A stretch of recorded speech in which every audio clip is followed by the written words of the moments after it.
Nagsasarili din ba ang babaeng birhen? Gusto mo malaman, panoorin mo itong video na ito. Pero bago yan, kung hindi pa po kita subscribers, click mo na po muna yan, mag-subscribe ka na. Maraming salamat. God bless po. So sa tanong ni Lods na nagsasarili din ba ang babaeng birhen pa? Ang sagot po dyan ay hindi. So karamihan, Lods, sa mga babaeng birhen pa, hindi po talaga yan nagsosulok. No? Hindi po yan nagsasarili. No? Kasi po, takot po yan na galawin o kalikutin ng kanilang bibingka, no? Lalo na po wala po silang experience pagdating po dyan, no? So takot po sila na ano nga bang pakiramdam kapag sinundot ko yan, no?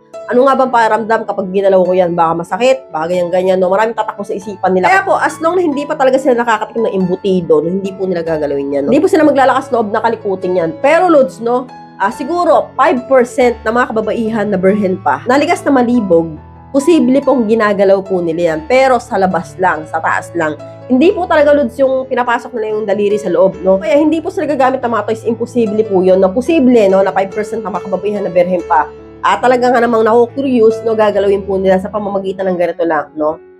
Ginagalaw lang nila sa taas ng kanilang tilapia, no? Yun po ang gagawin lang po nila. Pero yung sabihin mong papasok nila ito at kakalikutin yung loob, imposible po yan, no? So, ang babae, Lods, malakas lang po magsulo ng ganyan, no? Kalikutin yung bibingka kapag po nakaranas na po ng embutido yan kahit one time. No, basta nakatikim na, no, ang babae, di na magdadalawang isip kalikutin yan. Kasi butas na yan, eh.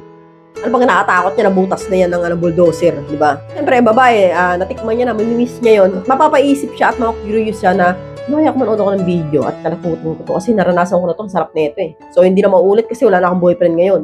So, ang babae, posible. Pero as long na wala pa talaga siyang karanasan, imposible po yan, no? Karamihan po sa mga babaeng birhen pa, hindi po talaga yan nagsusulo.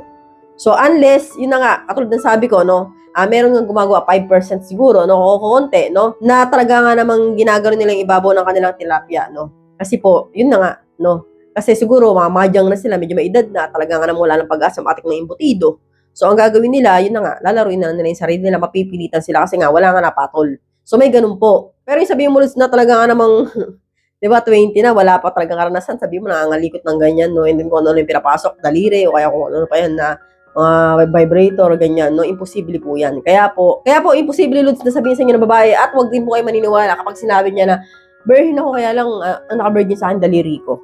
So, utot mo. Kalokohan yan. So, ikwento po yun sa pagong. Wala pong babaeng ganyan, Lods, na handang kalikutin sarili nila, no? Kahit wala pa experience, para lang sa kalibugan nila, no? Para lang matikman yun, di ba? Para na sa kail-ilan nila. Siyempre, ikaw, no, kami mga babae, Lods, mas gusto pa rin namin talagang totoong embutido yung matikman. So, hindi yung daliri lang. So, magkaiba po yung lasa nun. So, hanggang dito na lang po tayo, mga Lods. I hope you learned something new in this video. More videos to come, so stay connected. See you again to my next video. God bless. Bye-bye!